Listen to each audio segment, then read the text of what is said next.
అయితే దేవుని బిడ్డలారా, సామెతలు 4వ అధ్యాయము 18వ వచనంలో మనము చూస్తూ ఉన్నప్పుడు, పట్టపగల వరకు వేకువ వెలుగు తేజరిల్లునట్లు నీతిమంతుల మార్గము అంతకంతకును తేజరిల్లును. ఈ మాట చూసినప్పుడు మనము పొద్దున్న లేస్తూనే సూర్యుడు మేబీ 5:30 కల్లా వస్తాడు. ఆ రావడాన్ని మనం చూస్తే అప్పుడే వెలుగు మన ఆహ్, భూమి మీదికి రావడము, మనము అందరము నిద్ర లేవడము ఇది జరుగుతది. కానీ అదే సూర్యుడు పట్టపగలు అంటే మధ్యాహ్నం 12కు లేదా 1 గంటకు మన నెత్తి మీద నిటారుగా ఉన్నప్పుడు మనకు మన యొక్క ముఖము ఏ విధంగా అయితే బాగా కంప్లీట్‌గా లైట్‌గా ఉంటదో, ఆ సూర్యుడు లేచేటటువంటి ఆ వేకువ జామున మనము క్రీస్తు ప్రభుల వారిని అంగీకరించినటువంటి ఆ రక్షణను అంగీకరించి తీసుకొని బ్రతికే బ్రతుకు స్టార్ట్ అయ్యింది అని చూస్తే, మధ్యాహ్నము 1 గంటకు వేకువ తేజరిల్లునట్లు ఆ యొక్క లైట్ ఏ విధంగా మన మీద ప్రకాశిస్తదో, మనము కూడా ఆ నీతిమంతులుగా తీర్చబడుతూ, ఆ నీతిమంతుల మార్గములో ఉంటే, మనము అంతకు ఇంకా రెట్టింపుగా తేజరిల్లుతాము అని ఈ సామెతలు 4:18ని బట్టి మనము క్లియర్‌గా అర్థం చేసుకోవచ్చు. ఎందుకంటే మోషే ప్రవక్త అయినటువంటి మోషే గారు మనకు తెలుసు కదా! సీనాయి కొండ మీదికెళ్ళి దేవాది దేవునితో ఆయన సంభాషణ కలిగి, ఆ 10 ఆజ్ఞలను తీసుకొని కిందికి వస్తూ ఉన్నప్పుడు, తన ముఖ చర్మము ప్రకాశించిన సంగతి ఆయనకే తెలీదంట. కానీ మిగిలిన వాళ్ళందరూ వాళ్ళ బ్రదర్ అహరోను గారు వీళ్ళందరూ చూసి ఉండొచ్చు. కాబట్టి నీవు నేను దేవుని సహవాసములో మన మార్నింగ్ డైలీ డివోషన్‌లో దేవునితో సహవాసం కలిగినప్పుడు, ఆయన మాటలు విన్నప్పుడు, ఆయన సన్నిధిలో ఒక కొద్ది నిమిషాలు లేదా కొన్ని గంటలు మనము ఎప్పుడైతే ప్రేయర్‌లో ఉంటున్నామో, మన ముఖము నుంచి అటువంటి ప్రకాశించేటటువంటి ముఖము, మన ముఖములో నుండి లేదా మన జీవితంలో నుండి, మన నోటి నుండి, మన యొక్క క్యారెక్టర్ నుండి, బిహేవియర్ నుండి ఏమైనా ఇతరులు ఆ యొక్క దేవుని యొక్క మహిమను చూడగలుగుతూ దేవుణ్ణి ఆరాధించగలుగుతున్నారా? ఆ విధంగా మన బ్రతుకు ఉండాలన్నటువంటి ఈ యొక్క మాటని దేవుడెందుకో మనకు ఈరోజు గుర్తు చేస్తా ఉంటున్నారు. ఎందుకంటే హానోకు జీవితంలో గూడా చూస్తే, హానోకు దేవునితో నడిచిన తరువాత దేవుడు అతనిని తీసుకొని పోయెను. అతడు కొనిపోబడక మునుపు దేవునికి ఎట్లా ఉన్నాడు? చాలా ఇష్టంగా ఉన్నట్లుగా సాక్ష్యం పొందినాడు. కాబట్టి మన సాక్ష్యం ఏ విధంగా ఉంది? మన సాక్ష్యము దేవుణ్ణి మహిమపరిచే ఈ విధంగా దేవుణ్ణి మహిమపరిచే విధంగా ఉందా? అని ఒకసారి తిరిగి పరీక్ష చేసుకోవాలని చెప్పి దేవుడు మనకు గుర్తు చేస్తా ఉంటున్నారు. 2 కొరింథీ 12:2లో కూడా స్టెఫెను గురించి మనము అపోస్తుల కార్యములు 6:15లో స్టెఫెను గురించి మనము చూస్తున్నప్పుడు, ఆ యొక్క స్టెఫెను అతని ముఖము కూడా దేవదూత ముఖము వలె వారికి కనపడెను అన్నటువంటి మాటను మనం చూస్తా ఉంటున్నాం. దయచేసి క్షమించండి. అది ఆహ్, ఆహ్, కొరింథీలు నేను డిలీట్ చేయలేకపోయాను. అయితే అలాగే గలతీయులకు రాసిన పత్రికలో కూడా పౌలు భక్తుడు అంటున్నారు గదా! నేను క్రీస్తుతో కూడా సిలువ వేయబడి ఉన్నాను. ఇకను జీవించువాడను నేను కాను. క్రీస్తు ప్రభుల వారే నాలో జీవిస్తా ఉన్నారు అని చెప్పి ఆయన చెప్పినటువంటి మాటను చూసినప్పుడు, అవును గదా! పొద్దున్నే మనం లేస్తున్నాము. రాత్రి పడుకుంటున్నాము. మన స్వంత జీవితం మనము జీవిస్తూ, మనల్ని మనము కనపరుచుకుంటున్నామా? లేదా క్రీస్తు ప్రభువును అంగీకరించిన నీవు, నేను ఆయనను అనుకరిస్తూ, ఆయనను వెంబడించేటటువంటి నీ జీవితము, నా జీవితము నుండి క్రీస్తు ప్రభువుల వారు డిస్‌ప్లే అవుతున్నారా? ఆయనను యెస్. ఇతరులు చూడగలుగుతా ఉన్నారా? అనేటటువంటి మాటను చూస్తూ ఉన్నప్పుడు దయచేసి గమనించండి. ఆ పౌలు భక్తుడు ఎంత దేవునికి సన్నిహితంగా పెరిగారు అనేది మనం చాలా చాలా చోట్ల అనేక మాటలలో, మెసేజెస్‌లలో వింటూ వస్తా ఉంటున్నాం. ఆయన మూడవ ఆకాశమునకు కొనిపోబడెను. అతడు పరదైస్‌లోనికి కొనుపోబడి వచింప శక్యము కాని మాటలు వినెను. అటువంటి అనుభవపూర్వకమైనటువంటి జీవితము నీకు నాకు ఉందా? అందుకే కదా ఆయన అంటున్నారు, "నేను క్రీస్తు ప్రభుల వారిని పోలి నడుచుకొనిన ప్రకారము మీరు నన్ను పోలి నడుచుకొనుడి." కాబట్టి యేసు ప్రభుల వారు ఒకవేళ మనకు ఈ ఇక్కడ కనపడడం లేదేమో. ఈవెన్ పౌలు భక్తుడు కూడా మన కళ్ళకు కనపడడం లేదేమో. కానీ మనకు కనపడనటువంటి పరిశుద్ధాత్మ దేవుడు నీ హృదయంలో, నా హృదయంలో ఉన్నారు. ఆయన మనల్ని ఆ క్రీస్తు ప్రభువుల వారి స్వారూప్యములోనికి అంతకంతకు మనల్ని నడిపిస్తూ ఉన్నప్పుడు, మనలో ఆ చేంజ్‌ని దేవుడు తీసుకొని వస్తూ ఉన్నప్పుడు, మనము ఆ చేంజ్‌ని స్వీకరిస్తూ బ్రతుకుతున్నామా? అన్నటువంటి మాటల్ని మనము ఈరోజు గుర్తు చేస్తా ఉంటున్నారు. కాబట్టి ఎప్పుడైతే మనం ఆ విధంగా బతుకుతామో 2 కొరింథీ 3:13, 18లో ఉంటది గదా! మనమందరమును ముసుకులేని ముఖముతో ప్రభువు యొక్క మహిమను అద్దము వలె ప్రతిబింబింప చేయుచు అటువంటి ఫలింప చేసేటటువంటి జీవితాన్ని జీవిస్తున్నామా?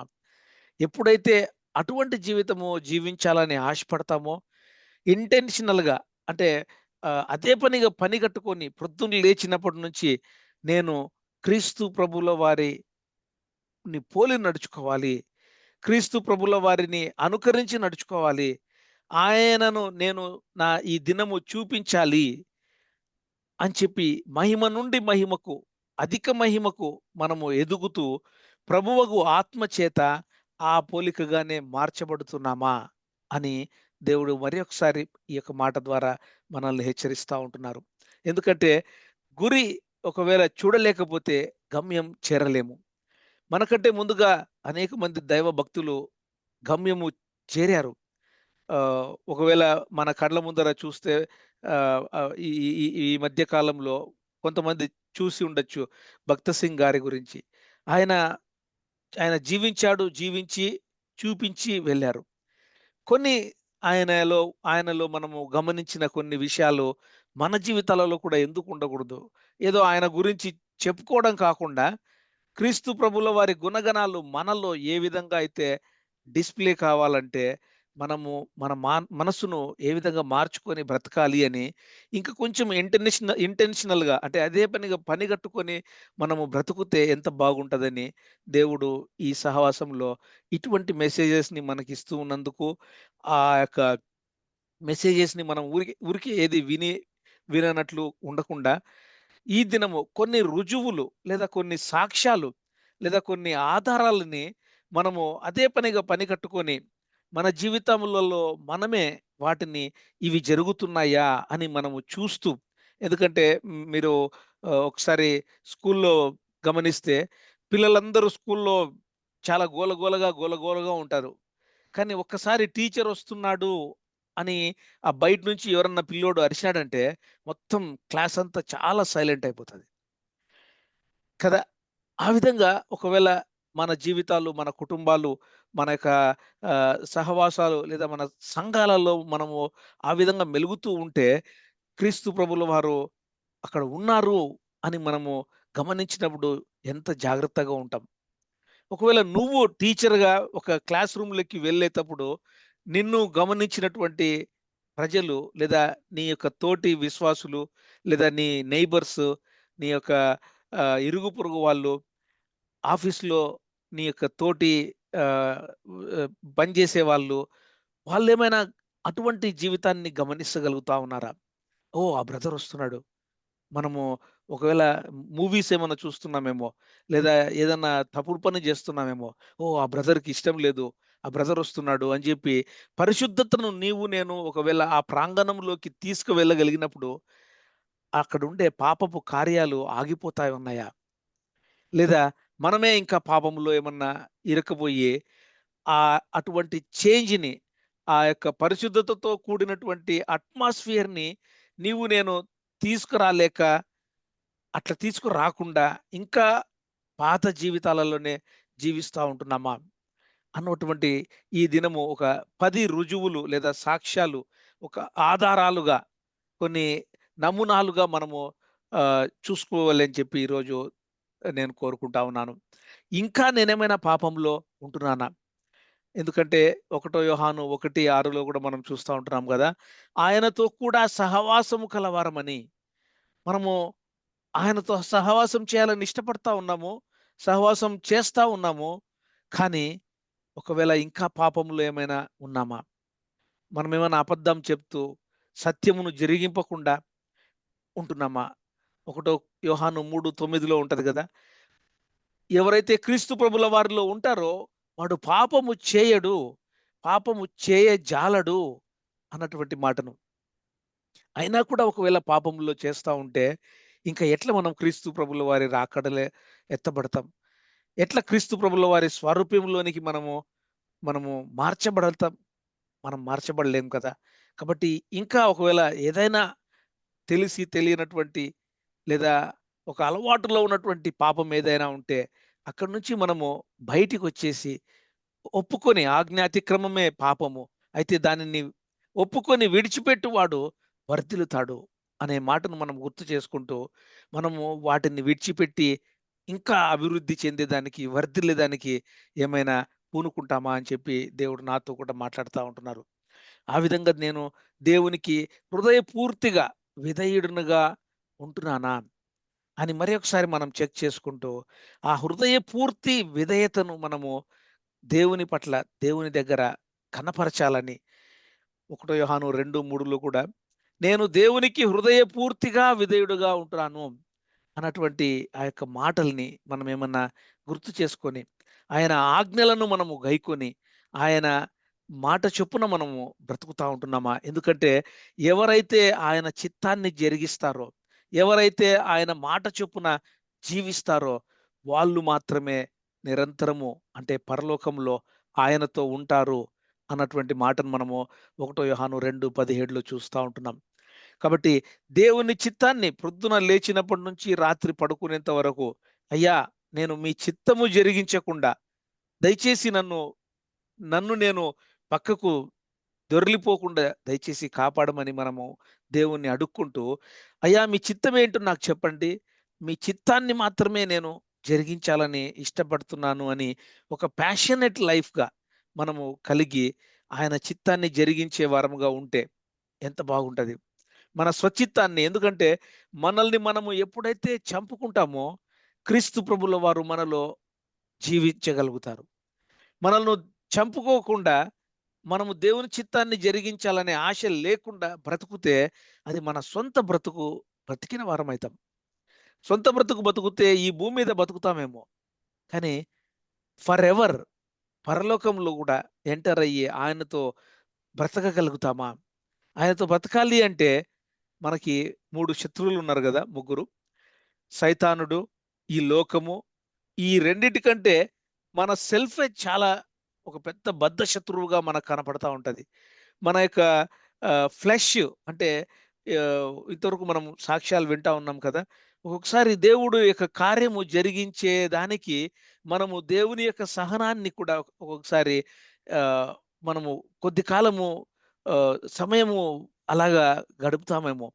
అట్లా కాకుండా పరిశుద్ధాత్మ దేవుడు మనతో మాట్లాడుతున్నప్పుడు, ఆయనతో సహవాసము కలిగి ఎప్పటికప్పుడు మనము ఒకవేళ మనల్ని మనము చంపుకొని, ఎప్పుడైతే ఆయన చిత్తాన్ని మనం జరిగిస్తామో, అప్పుడే మనము ఈ భూమి నుండి హెవెన్‌కి, పరలోకానికి ఎత్తబడే గుంపులో ఉంటాము.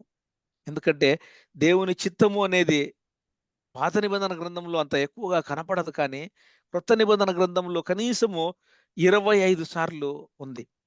ఆ 25 సార్లు దేవుని చిత్తం ఉంది అంటే ఎంత విలువైన మాట కదా!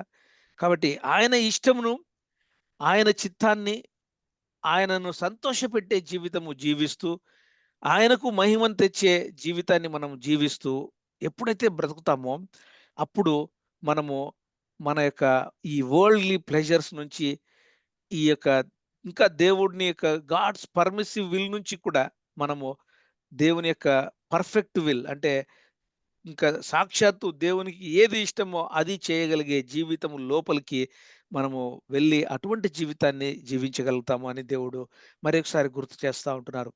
ఆయన వాక్యం కోసము ఎంత ఆకలితో ఉంటున్నాం. ఆయన వాక్యం వింటున్నాము. దేవుడు సహవాసం ద్వారానో, అనేక మెసేజెస్ ద్వారానో, దేవుడు వాక్యాన్ని వినిపింపచేస్తా ఉంటున్నారు. అవును, మనకి హంగర్ ఉంది. కానీ దాన్ని మనము అప్లై చేస్తూ ఉంటున్నామా? దేవుని వాక్యము మనలో ఉందా? లేదా ఆ మైండ్‌కి మాత్రమే చెవులకు వినబడి అక్కడి నుంచి అట్లే వెళ్ళిపోతా ఉందా? మనం ఎప్పుడు బలవంతులం అయితాము అంటే దేవుని వాక్యము మన హృదయములో ఉంటూ అది అప్లై చేసినప్పుడు ఆ దుష్టుని మనము జయించగలుగుతాము. యవనులారా, మీరు దుష్టుని జయించి ఉన్నారు అని చెప్పి అనేక సార్లు ఒకటో యోహాను పత్రికలలో మనం చూస్తా ఉంటున్నాం. కాబట్టి చాలామంది యవనస్తులు ఇక్కడ ఉంటున్నారు. మనము ఏ విధంగా దేవుని వాక్యాన్ని విని, గైకొని, గ్రహించి మన జీవితాన్ని మనము మలుచుకుంటా ఉంటున్నాం. లోకంలో నుండి వేరుగా మనం ఎట్లా జీవించగలుగుతా ఉన్నాం? ఆ ఎవిడెన్సెస్ ఏమైనా ఇతరులు చూడగలుగుతా ఉన్నారా? లేదా ఇంకా మన యొక్క పాత లోకపు జీవితాలలోనే మనం జీవిస్తా ఉంటున్నామా? దయచేసి గమనించండి దేవుని బిడ్డలారా. శరీరాశ, నేత్రాశ, జీవపు డంబము తండ్రి వలన పుట్టినవి కావు అని అనేక సార్లు మనం వింటా వచ్చాం. మనల్ని ఇంకా చూపించుకోవాలని, మనము కోరుకునింది కావాలని, ప్రైడ్ ఆఫ్ లైఫ్ అంటే నేనే కనపడాలి అందరికీ అని. ఇంకా ఈ దినాలలో పరిచర్యలు చూస్తే కూడా వారు దేవుణ్ణి చూపించే దానికంటే వాళ్ళను వాళ్ళు చూపించుకుంటా ఉంటున్నారు. మనము పరీక్ష చేసుకోవాలి. మనం వినే యొక్క పరిచర్య, వినేటటువంటి ఆ యొక్క వాక్య భాగాలు ఎవరి దగ్గరైనా ప్రసంగికుల దగ్గర వినేటప్పుడు వాళ్ళు దేవుని గురించి చెప్తున్నారా? లేదా వాళ్ళు వారి యొక్క మాటలలో అయినా, వారి యొక్క జీవన విధానంలో అయినా వాళ్ళేమైనా క్రీస్తు ప్రభుల వారిని చూపించగలుగుతా ఉన్నారా? వాళ్ళు ఎప్పుడైతే క్రీస్తు ప్రభుల వారిని చూపిస్తుంటున్నారో వాళ్ళ మాటలు మాత్రమే మనం విని, వాళ్ళ మాటలు మాత్రమే మనము వాక్యములో ఉన్నది ఉన్నట్లుగా గైకొని, గ్రహించి మన జీవితాల్ని మార్చుకొని బ్రతకాలని చెప్పి దేవుడు గుర్తు చేస్తా ఉంటున్నారు. ఇక్కడ డిఎల్ మూర్తి గారు ఆహ్, ఒక ఎగ్జాంపుల్ నేనిక్కడ మీ మధ్య ఉంచాను. ఆహ్, సమయం లేదు కాబట్టి నేను చదవడం లేదు కానీ, మీరు ఎప్పుడైనా కూడా ఈ అనేక టెస్టిమనీలున్నాయి. కాబట్టి ఈవెన్ 'భక్త సింగ్' గారి గురించి కూడా అనేక టెస్టిమనీలున్నాయి. నేను అవన్నీ చెప్పడం లేదు. సమయం లేదు కాబట్టి. మనం ఏ విధంగా బ్రతుకుతా ఉంటున్నాం? చల్లగా ఉంటున్నామా? లేదా వెచ్చగా ఉంటున్నామా? చల్లగానైనను, వెచ్చగానైనను లేవు అనంటే, నేను ఇదివరకు చెప్పానేమో. అయితే ఇక్కడ ఒక ఎగ్జాంపుల్‌ని నేను మీ మధ్యకి తీసుకొని రావాలని ఆశపడతా ఉంటున్నాను. కాఫీని మనము తీసుకున్నప్పుడు, కాఫీ వేడి వేడిగా ఉండాలని జెప్పి, వేడి వేడి కాఫీని మనం కోరుకుంటాం. ఒకవేళ ఆ కాఫీ వేడిగా లేకుండా చల్లగా అయిపోయిందనుకోండి, మనం ఏం జేస్తాం? థూ అని జెప్పి మన నోట్లో నుంచి మనము ఉమ్మేస్తాం. ఆ ఉమ్మేసేటటువంటి విధంగా చాయ్ లేదా కాఫీ ఉంటే, నీవు, నేను ఒకవేళ మనం వెచ్చగా ఉండాలని జెప్పి దేవుడు మనల్ని కోరుకుంటా ఉంటే, మనం అట్లా ఉండకపోతే, మనము ఆ చల్లటి కాఫీని మన పెదవుల నుంచి థు అని ఏ విధంగా ఉమ్మి వేస్తామో, మరి దేవుడు కూడా మనల్ని ఆ విధంగా ఏమైనా ఉమ్మేస్తారా? ఎందుకంటే ఐస్ క్రీమ్ ఉంది. ఐస్ క్రీమ్ మనము తినాలనుకున్నప్పుడు, ఒకవేళ ఆ ఐస్ క్రీము ఈ విధంగా ఆహ్, బాగా గడ్డగా, చల్లగా ఐస్ క్రీమ్‌లాగా ఉండకుండా, అది పాలులాగా, మెత్తగా పాలులాగా ఉందనుకోండి. అప్పుడు ఏమైతది? అది మనము థు అని మన పెదవుల నుంచి ఉమ్మేస్తాం. కదా! ఐస్ క్రీమ్ తినము. ఒకవేళ నిన్ను దేవుడు కాఫీగా తయారు చేస్తూ ఉంటే, నువ్వు కాఫీగా ఉండాలి. ఒకవేళ నిన్ను ఐస్ క్రీమ్‌లాగా చాలా కూల్‌గా, అందరిని బాగా జాగ్రత్తగా, కూల్‌గా మెయింటైన్ చేసే వాడిగా నిన్ను ఒకవేళ తయారు చేసి ఉంటే, నువ్వు అట్లనే కూల్‌గా ఉండాలి. కూల్‌గానే ఉంటూ ఐస్ క్రీమ్ లాగానే ఉండాలి. కాబట్టి దయచేసి గమనించండి. ఒకవేళ ఆ విధంగా వెచ్చగానైనను, చల్లగానైనను లేకపోతే దేవుడు తన నోటి నుండి మనల్ని ఉమ్మేస్తారేమో. థూ అని చెప్పి పెదవుల నుంచి మనం ఈ పదార్థాలను ఏ విధంగా ఉమ్మేస్తామో, దేవుడు ఆ విధంగా ఒకవేళ ఉమ్మేసేదానికి ఏమైనా అటువంటి జీవితాన్ని మనం ఏమన్నా జీవిస్తా ఉంటే, దయచేసి ఆ జీవితము నుండి అంటే కొంతమంది, నేను అంటే ఎగ్జాంపుల్‌గా నేను చెప్తున్నాను గానీ, పలానా వాళ్ళు కాదని కాదు గానీ, ఏంటంటే బాగా గంటలు గంటలు ప్రార్థనలో ఉంటారు. గంటలు గంటలు ప్రార్థనలో ఉన్న తర్వాత వారి ముఖము నుండి, వారి యొక్క జీవితము నుండి దేవుని యొక్క మహిమ బయటికి వెదజల్లేబడే బదులు, వారు ఎట్లా ఉంటారంటే ఒక 2 నిమిషాలు, 3 నిమిషాల తర్వాత వాళ్ళ వాళ్ళ వాళ్ళలో ఏమైనా రాక్షసి వచ్చిందా అనే విధంగా చానా, చానా గగులుపాటు ఆహ్, గడిచేటటువంటి ఆ యొక్క సన్నివేశాల్ని వాళ్ళు క్రియేట్ చేస్తారు. అరే! ఇంతసేపు ప్రేయర్‌లో ఉన్నారు గదా! అప్పుడే ఏమైంది? అంటే అదేదో మతపరమైనటువంటి ప్రార్థనలో, మతపరమైనటువంటి వాక్య ధ్యానములో ఉంటే దాని వలన ఏమాత్రము మన బ్రతుకు మారకపోతే మనం ఎట్లుంటామంటే ఆ విధంగానే ఆ యొక్క ఐస్ క్రీము చల్లగా పాలగా అయిపోయి ఎట్లుంటదో అట్లా ఉమ్మేసేటటువంటి పదార్థముగా మనం ఉంటామేమో. కాబట్టి అట్లా ఉండకుండా ఆ దేవుని యొక్క సన్నిధిని మనము ఇతరులకు కూడా చూపించగలిగే విధంగా మనము బ్రతకాలని చెప్పి దేవుడు మనకు గుర్తు చేస్తా ఉంటున్నారు. ఆ లోకానికి క్రీస్తు ప్రభుల వారు లోక రక్షకుడు అని మనము ధైర్యంగా మన జీవితాల ద్వారా మనము ఒప్పుకుంటున్నామా? ఎందుకంటే మనుషుల ఎదుట ఎవడైతే ఒప్పుకోడో ఎరుగనని యేసు ప్రభుల వారు రక్షకుడని ఎరుగనని చెప్పి మొహమాటంతో భయపడతా ఉంటామో దయచేసి గమనించండి. పరలోకమందున్న యేసు ప్రభుల వారు తన తండ్రి ఎదుట, న్యాయపీఠం ఎదుట మనల్ని కూడా ఆయనెవరో నాకు తెలీదు. అవునా? నాకు తెలీదు. మరి నువ్వు నా గురించి విన్నావేమో గానీ, నువ్వెవరో నాకు తెలీదు అనేటటువంటి మాటను మనం ఏమన్నా చెప్పించుకుంటామా? అట్లా చెప్పించుకోకూడదు గదా! ఎందుకంటే 2 టైప్స్ ఆఫ్ విట్‌నెసెస్ ఉన్నాయి. అంటే 2 రకాలమైనటువంటి విట్‌నెసెస్. నువ్వు క్రీస్తు ప్రభుల వారి గురించి ఆయన చాలా గొప్ప దేవుడు, ఆయన రక్షకుడు, ఆయన ప్రేమామయుడు అని నువ్వు చెప్తున్నావా? లేదా నీకు నీవు అది ఒక సాక్షిగా నిలబడుతున్నావా? Being witness is different from bearing witness అని మనము గమనిస్తా ఉంటున్నాం గదా! మనము సాక్ష్యం చెప్పే వాళ్ళంగా కాకుండా మొదట సాక్షిగా మనం నిలబడగలగాలి. అంటే మనల్ని చూస్తూనే ఓహ్! ఆ బ్రదరు, ఆ సిస్టరు ఆయన దేవుని బిడ్డ. ఓహ్! వాళ్ళ దగ్గర కొన్ని ప్రశ్నలకు మలుపు తిరగనటువంటి సమస్యలకు వారి దగ్గర సమాధానమొస్తది. ఆ దినాలలో దానియేలు, యోసేపు ఏ విధంగా అయితే కలల యొక్క భావము చెప్పగలిగారో, నీవు నేను ప్రార్థనలో ఉంటూ మన ఇరుగు పొరుగు వారికి, ఆఫీస్‌లో ఉండే వారికి మనం ఏమైనా సహాయం చేయగలుగుతా ఉంటున్నామా? ఆ క్రీస్తు ప్రభుల వారు నీలో, నాలో ఉంటున్నారు. పరిశుద్ధాత్మ దేవుడు నీలో, నాలో ఉంటున్నారు. ఆ ఉంటున్న పరిశుద్ధాత్మ దేవుణ్ణి మనము ఏ విధంగా మనము ఆయనకు మహిమ వచ్చేటటువంటి డిస్‌ప్లేని మనము చూపిస్తా ఉంటున్నాం. Are you being a witness? ఒక సాక్షిగా ఉంటున్నావా? లేదా సాక్ష్యం చెప్తూ ఉంటున్నావా? నేను కొన్ని సంఘాలను ఇక్కడ అదే పనిగా పేరు పెట్టి చెప్పను కానీ, కొంతమంది కొన్నిసార్లు ఏం చేస్తారంటే, ఈ ఈ బయట రోడ్డు మీద సాక్ష్యం చెప్తా ఉంటారు. కానీ సంఘాలలో నిజంగా ఆ సంఘానికి అంత మంచి సాక్ష్యం ఉందా? ఉండకపోవచ్చు. కానీ బయటకు మాత్రం మనము ఓహ్, మైక్ పెట్టుకొని సాక్ష్యం చెప్తా ఉంటాం. కానీ మైక్ పెట్టుకొని సాక్ష్యం చెప్పే దానికంటే మొదట మనల్ని మనము సాక్షిగా ఉండగలుగుతున్నామా?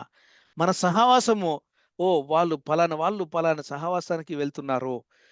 ఆ సహవాసంలో నాణ్యత కలిగినటువంటి విశ్వాసులుగా ఎదుగుతున్నారు అని తోటి విశ్వాసులైనా, తోటి బయట ఇరుగు పొరుగు వాళ్ళైనా మన గురించి చెప్పగలుగుతున్నారా? లేదా మన ఇండ్లల్లో నుంచి ఇంకా అరుపులు, ఆహ్, చాలా కేకలు, ఆహ్, క్రీస్తు ప్రభుల వారికి అవమానకరమైనటువంటి సాక్ష్యముగా మన కుటుంబము లేదా మన సహవాసంలో ఉన్నటువంటి మనమైన మనం కూడా ఏమైనా అట్లా ఉంటున్నామా? అది మనం గమనించుకొని దాన్ని మనము దయచేసి మొదట ఒక సాక్షిగా మనం బ్రతకాలని చెప్పి దేవుడు గుర్తు చేస్తా ఉంటున్నారు. ఎందుకంటే మనం అనుకుంటా ఉంటాము. ఓహ్! మనల్ని అందరూ చాలా ఫుల్లు యాపిల్ పండు ఎట్లా ఉందో చూస్తున్నారు గదా! అటువైపు ఉన్న యాపిల్ పండు చాలా బాగా ఫ్రూట్ కంప్లీట్‌గా కనపడుతుంది. కానీ యాక్చువల్‌గా అయితే ఆ యాపిల్ పండు దాని యొక్క రియాలిటీ చూడండి. అది సగం కొరికి ఉన్నటువంటి యాపిల్. కాబట్టి ఎవడైనను వట్టివాడైయుండి తాను ఎన్నికైన వాడనని ఎంచుకొనిన ఎడల తన్ను తానే మోసపరుచుకొనుచున్నాడు అని చెప్పి దేవుడు మనకు ఈ వాక్య భాగాన్ని గుర్తు చేస్తా ఉంటున్నారు. మన జీవితం ఏ విధంగా ఉంది? క్రీస్తు ప్రభుల వారి యొక్క మనము సాక్షార్థముగాను, మహిమార్థముగాను బ్రతుకుతుంటున్నామా? మనలో ఉండే క్రీస్తు ప్రభుల వారిని మనము జీవింపచేస్తూ, ఆయనకు మహిమ తెచ్చే విధంగా బ్రతుకుతా ఉంటున్నామా? అని మనల్ని మనం పరీక్ష చేసుకోవాలని దేవుడు ఈ వాక్య భాగాన్ని తీసుకొని వస్తా ఉంటున్నారు. నా విశ్వాసం కారణంగా ఒకవేళ నాకేమైనా పర్సిక్యూషన్స్ వస్తున్నాయా? Praise God. అప్పుడు ఇతరులు నిజంగా మనలో ఉండే క్రీస్తు ప్రభుల వారిని మనల్ని పర్సిక్యూట్ చేస్తున్నటువంటి మన ఫెయిత్‌ని పర్సిక్యూట్ చేస్తున్నటువంటి విధంగా మనల్ని తిరస్కరిస్తా ఉండొచ్చు. కానీ పర్వాలేదు. ఎందుకంటే లోకము మనల్ని ద్వేషిస్తది. ఒకవేళ లోకము ద్వేషించడం లేదు అంటే నీవు నేను లోకంలో కలిసిపోయినామని. మనం లోకంలో ఎప్పుడైతే కలిసిపోతే ఇంగ వాళ్ళు ఆ క్రీస్తు ప్రభుల వారి యొక్క ప్రత్యేకతను గమనించలేరు. వాళ్ళు గమనించలేనప్పుడు నువ్వు నేను లోకంలో కలిసిపోయినట్లే. ఎప్పుడైతే లోకము మనల్ని ద్వేషిస్తదో, అప్పుడు మనలో ఉండే క్రీస్తు ప్రభుల వారు నిజంగా మనము ఆ యొక్క విశ్వాసాన్ని కొనసాగిస్తున్నట్లుగా, మన యొక్క విశ్వాసాన్ని భయముతోను, వణకుతోను మనము కొనసాగిస్తూ, ఈ లోకములో క్రీస్తు ప్రభుల వారికి మంచి సాక్షిగా బ్రతుకుతున్నట్లుగా దేవుడు మనల్ని పెంచుతున్నట్టుగా మనము గమనించాలి. ఒకవేళ లోకంలో కలిసిపోయి ఉంటే దయచేసి ఆ లోకము నుండి మనం బయటికి రావాలని దేవుడు గుర్తు చేస్తా ఉంటున్నారు. అట్లనే తోటి క్రైస్తవులను ఏ విధంగా ప్రేమిస్తా ఉంటున్నాం? ఇరుగు పొరుగు వారిని ఏ విధంగా ప్రేమిస్తా ఉంటున్నాం? ప్రేమించే ప్రతి వాడు కూడా దేవుని మూలముగా పుట్టినవాడై దేవునిని ఎరుగును. ఆ యొక్క యేసు ప్రభువుల వారు క్రీస్తై ఉన్నాడు అని చెప్పి నమ్ము ప్రతి వాడు కూడా దేవుని మూలంగా పుట్టి ఉన్నాడు. కాబట్టి ఏ విధంగా మన జీవితము జీవిస్తా ఉన్నాము అని ఇక్కడ 15 రకాలైనటువంటి స్పీచ్ గురించి నేనిక్కడ అనువదించలేకపోయాను. ఆహ్, అబద్ధాలేమన్నా చెప్తా ఉంటున్నామా? ఇంకా ఇతరులను మనము శపిస్తా ఉంటున్నామా? ఒకవేళ బయటికి నోటితో వినపడే విధంగా శపించకపోవచ్చు. మనసులో తలంచినా కూడా అది పాపమే. ఒక ఎగ్జాంపుల్‌ని నేను చెప్పాలని ఇష్టపడతా ఉంటున్నాను. నాకు తెలిసిన ఒక అంకుల్ ఉన్నాడు. ఆయన వయసు 80 ఏండ్లు. ఆయన ఒకసారి ఒక సాక్ష్యం చెప్పినాడు. ఏమనంటే ఆయన ఆ యొక్క ఆహ్, చర్చికి బయట గడ్డి ఉంటే ఆ గడ్డి కోస్తా ఉన్నాడు. అదే ఇంకొక బ్రదర్ గూడా అటువైపు గడ్డి కోస్తా ఉన్నాడు. అయితే ఈయన చేసే పని చాలా చక్కగా చేస్తా ఉన్నాడు. ఈయన పేరు చెక్. ఆయన చాలా చక్కగా గడ్డి కోస్తా ఉన్నాడు. కానీ ఎదుటి బ్రదరు సరిగ్గా కోయడం లేదు.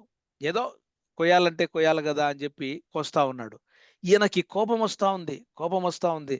అరే! ఏంది అట కోస్తున్నాడే అని జెప్పి చాలా కోప్పడతా ఉన్నాడు. చాలా కోప్పడతా ఉన్నాడు.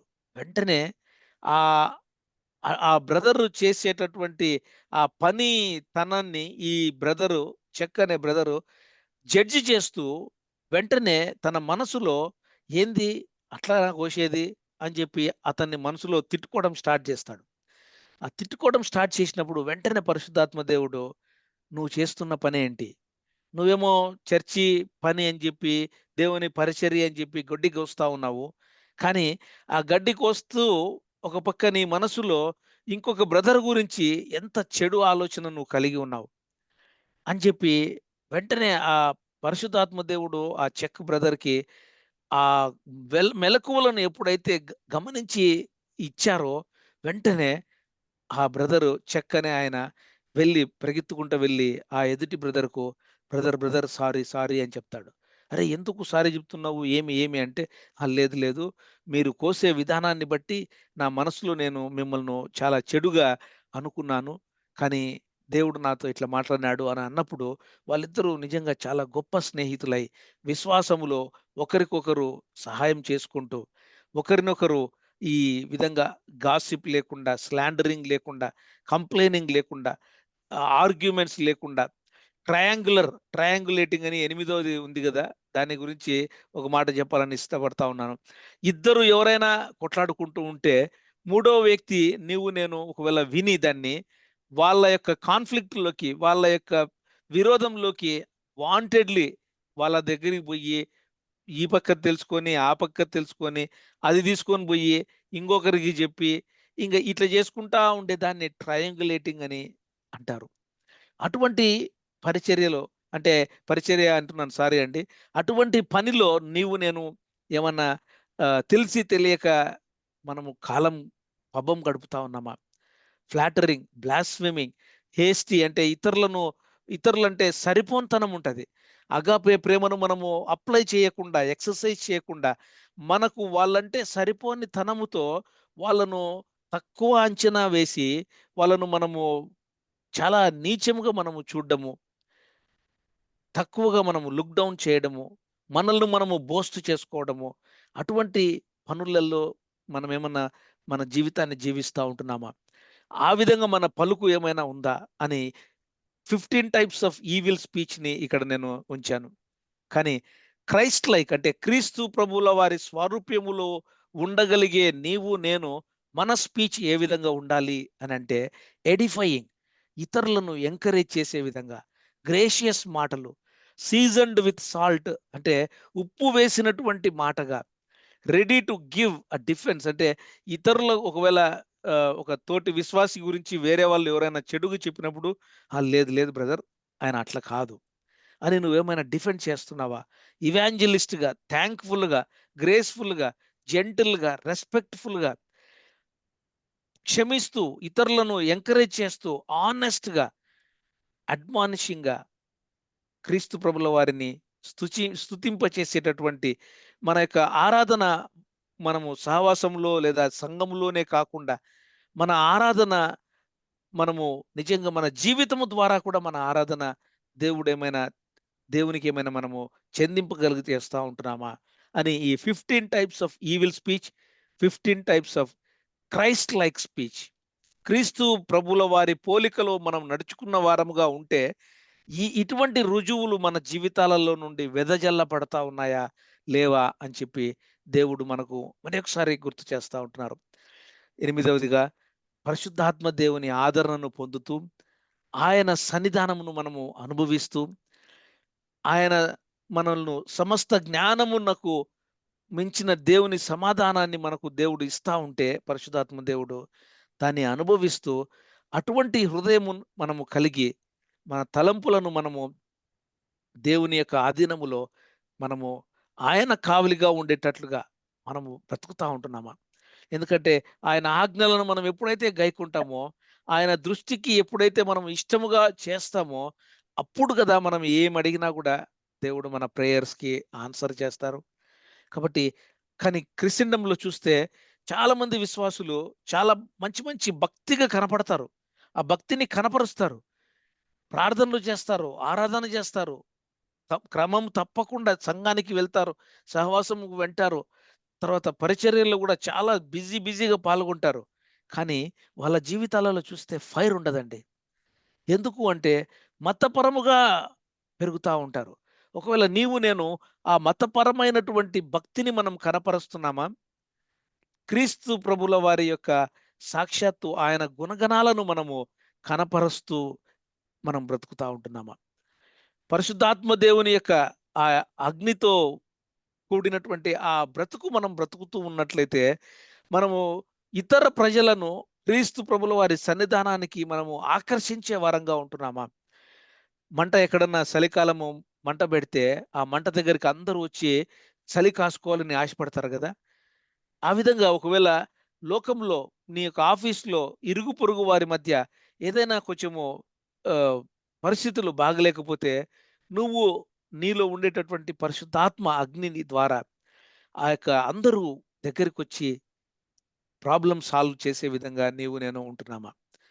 ఆ విధంగా దేవునితో ఒకవేళ నీవు నేను సహవాసం చేయగలిగితే, తండ్రితో కూడా మనము ఉంటే, క్రీస్తు ప్రభుల వారి యొక్క సహవాసంలో ఉంటే, మనము నిజంగా సంతోషంగా బ్రతకగలుగుతాం. ఎందుకంటే యెషయా 50వ అధ్యాయంలో క్రీస్తు ప్రభుల వారిని గురించినటువంటి ఆ యొక్క ప్రవచన వాక్యాన్ని మీ మధ్యకు తీసుకురావాలని ఇష్టపడతా ఉంటున్నాను.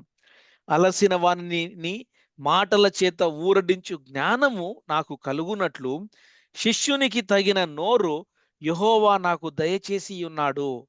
ఈ మాట క్రీస్తు ప్రభుల వారి గురించిన ప్రవచన వాక్యం.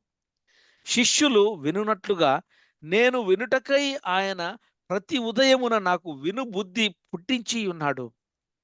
ప్రభువగు యెహోవా నా చెవికి వినుబుద్ధి పుట్టింపగా. దయచేసి మన యొక్క బుద్ధి ఆ విధంగా ఉంటుందా? మనతో మాట్లాడుతున్నప్పుడు దేవుడు మనకు ఆహ్, వినిపింపబడే ఆ యొక్క బుద్ధిని ఎప్పుడైతే మనం కలిగి ఉంటామో, మన నుండి వేరే వాళ్ళు ఆ దినాలలో యేసు ప్రభువు యొక్క మాట వారి యొక్క శిష్యులు ఏ విధంగా విన్నారో, నీవు నేను మాట్లాడేటటువంటి మాటలు ఆ యొక్క గ్రేస్‌ఫుల్ వర్డ్స్, ఆ యొక్క గ్రేషియస్ వర్డ్స్. అందుకే గదా! క్రీస్తు ప్రభుల వారు తన వీపును అప్పగించారు. తన చెంపల్ని అప్పగించారు. ఏమాత్రం ఉమ్మి వేసినా, కొట్టినా వెనుతిరిగి ఒక్క మాట అనలేదు. ఎప్పుడైతే మనము దేవునితో సహవాసం చేయగలిగే వారమైతే, ఒకవేళ లోకంలో పర్సిక్యూషన్ వచ్చినప్పుడు, నిన్ను నన్ను కొన్ని మాటలన్నప్పుడు, మనము ఆ మాటలనేం పట్టించుకోకుండా, ఏమాత్రము సిగ్గుపడకుండా, మనలో ఉండేటటువంటి క్రీస్తు ప్రభుల వారిని మనము డిస్‌ప్లే చేయగలుగుతాము అని దేవుడు గుర్తు చేస్తా ఉంటున్నారు. ఎందుకంటే ఈ మాటలు లూకా సువార్త 9:28లో గూడా ఆయన ప్రార్థించుచుండగా అంటే ఇది ట్రాన్స్‌ఫిగరేషన్ ఆయన యొక్క రూపాంతరపు అనుభవములో ఆ ముగ్గురు శిష్యులు ఉంటారు గదా! పేతురు, యాకోబు, యోహానులు. ఆహ్, వారు క్రీస్తు ప్రభుల వారు కొండ మీద ప్రార్థన చేస్తా ఉంటే, ఆయన రూపాంతరం చెందినప్పుడు, అటువంటి ట్రాన్స్‌ఫర్మేషన్ లైఫ్ మనము నీవు నేను రూపాంతరము చెందేటటువంటి ఆ జీవితాన్ని మనము జీవిస్తా ఉంటున్నామా? ఆ విధంగా ఒకవేళ జీవిస్తూ ఉంటే, ఆ క్రీస్తు ప్రభుల వారు ఎప్పుడెప్పుడు వస్తారో, ఎప్పుడెప్పుడు వస్తారో, ఆయనను ఎదుగుకోవాలి, ఆయన దగ్గరికి వెళ్ళాలి అనేటటువంటి ఆశ పెరుగుతది. ఎప్పుడైతే ఆ ఆశ పెరుగుతా ఉంటదో, అంటే దాని మీనింగ్ ఏందంటే, నీవు నేను ఆ క్రీస్తు ప్రభుల వారిని అనుకరిస్తూ, వెంబడిస్తూ ఉండేటటువంటి ఆ యొక్క జీవితం జీవిస్తున్నట్లుగా రుజువుగా గూడా ఇతరులు చూడగలుగుతారు. మనము చూడగలుగుతాము. మన సహవాసాన్ని, మన యొక్క ఇతరులు గూడా ఇంకా అట్రాక్ట్ అయ్యి, మన జీవితాల్ని బట్టి దేవునికి మహిమ రావడము, ఇతరులు గూడా ఇంకా క్రీస్తు ప్రభుల వారి యొక్క రెండవ రాకడ గురించి మనము సాక్షులముగా మనం నిలబడతాం. ఆ క్రీస్తు ప్రభుల వారి సారూప్యంలోకి మనం వెళ్తూ, మనం ఎప్పుడైతే సాక్షిగా మనం నిలబడతామో, దయచేసి గమనించండి. 1 యోహాను 3వ అధ్యాయములో 2, 3 వచనాలు చూసినప్పుడు, అప్పుడు మనము ఆయన ప్రత్యక్షమైనప్పుడు, ఆయన ఉన్నట్లుగానే మనం చూస్తాం. ఆయనను అప్పుడు మనము ఆయనను చూసినప్పుడు అంటే అద్దంలో చూస్తే మనల్ని మనం ఏ విధంగా మనం చూసుకుంటామో, ఆ యొక్క క్రీస్తు ప్రభుల వారి స్వారూప్యములో ఆ ప్రాసెస్‌లో ఉంటూ, అప్పుడు మనము ఆయనను ఎదుక్కున్నప్పుడు, ఆ రెండవ రాకడలో ఎత్తబడినప్పుడు, ఆయనను చూసినప్పుడు, అరే! మనం కూడా ఆయనలాగే ఉన్నామే అన్నటువంటి ఆ యొక్క పోలికను మనల్ని మనం చూసుకోగలుగుతాం. ఎందుకంటే ఈ భూమి మీద కంప్లీట్‌గా మనము యేసు ప్రభువులు లాగా మనము మారిపోలేము. కానీ ఆ ప్రాసెస్‌లో ఉంటున్న నేను ఆయనను పోలి ఎప్పుడైతే మనము నడుచుకోవాలనే ఆశ కలిగి, ఒక ప్యాషన్‌ని మనం కలిగి ఉంటామో, ఇంటెన్షనల్‌గా మనం ఎప్పుడైతే పని కట్టుకొని మనము జీవించాలని కోరుకుంటామో, అప్పుడు క్రీస్తు ప్రభుల వారి యొక్క మహిమ కొంచెం, కొంచెం, కొంచెం, కొంచెం ఆ ప్రాసెస్‌లో కంప్లీట్‌గా మనము ఆయనను చూసినప్పుడు, ఆయనను పోలి మనము ఉంటామని చెప్పి అటువంటి ప్యూరిఫయింగ్ హోప్‌ని అందరము చాలామంది క్రైస్తవులు ఎటువంటి జీవితాల్లో జీవిస్తారంటే, ఏదో నేను పరలోకానికి పోవాలా, పరలోకానికి పోవాలా అని ఆ పరలోకం కోసం వెయిట్ చేస్తా ఉంటారు. కానీ బహు నాణ్యత కలిగినటువంటి సహవాసంలో దేవుడు మనల్ని పెంచుతూ ఉన్న ఆ సహవాసంలో దేవుడు మనకి ఏం చెప్తున్నారంటే, ఆయన ప్రత్యక్షమైనప్పుడు ఆయన ఏ విధంగా అయితే ఉన్నారో ఆయన ఉన్నట్లుగా మనం ఉండాలి అనే కోరిక కలిగినటువంటి ఆ లివింగ్ హోప్, ప్యూరిఫయింగ్ హోప్ అంటే మనల్ని మనము కడుక్కుంటూ క్రీస్తు ప్రభుల వారి పోలికల్లోకి వెళ్ళేటటువంటి ప్రాసెస్‌లో మనము ఉన్నాము, ఉండాలి అనే నిరీక్షణ కలిగిన వారముగా మనము ఎదగాలని చెప్పి దేవుడు ఇటువంటి వాక్యాల్ని మన మధ్య వినిపింపజేస్తా ఉంటున్నారు. మన బ్రతుకుల్ని ఏ విధంగా మనము బ్రతుకుతా ఉంటున్నాం. మనలో ఉండే క్రీస్తు ప్రభుల వారు బ్రతికే బ్రతుకును మనం చూపించగలుగుతున్నామా?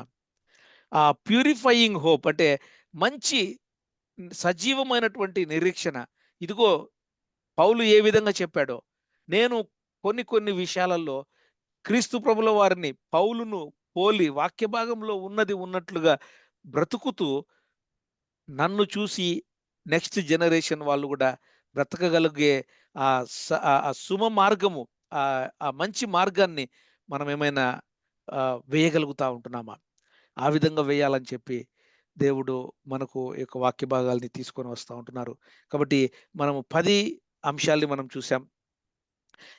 ఇంకా ఒకవేళ పాపంలో ఉంటే పాపం నుంచి బయటపడాలని, క్రీస్తు ప్రభుల వారికి విధేయుడుగా ఉంటూ, క్రీస్తు ప్రభుల వారి పోలికలో ఆ ప్రాసెస్‌లో ఉంటూ, వాక్యం కోసం ఆకలితో ఉండడమే కాకుండా, వినడమే కాకుండా, గ్రహించడమే కాకుండా, అప్లై చేస్తూ, లోకానికి లోకములో నుండి మనం వేరుగా జీవిస్తూ, ఆ లోకానికి క్రీస్తు ప్రభుల వారిని రక్షకుడని చెప్పేటటువంటి సాక్షిగాను, సాక్ష్యము ఒకవేళ వీలైతే నోరు తెరచి చెప్పే విధంగా బ్రతుకుతూ మనము మన విశ్వాసాన్ని మనము మనము ఆ యొక్క ఓపికతోనూ మనము కొనసాగిస్తూ క్రీస్తు ఇతరులను, ఇతర క్రైస్తవులను ప్రేమిస్తూ ఆ పరిశుద్ధాత్మ దేవుడు జరిగించే ఆ ప్రక్రియ, ఎందుకంటే ఎవరైనా ఒక బిడ్డ తల్లి గర్భములో 9 మాసాలు కంప్లీట్‌గా ఫార్మ్ కావాలి అంటే 9 మాసాలు ఆ తల్లి ఆ బిడ్డను గర్భంలో మోస్తది గదా!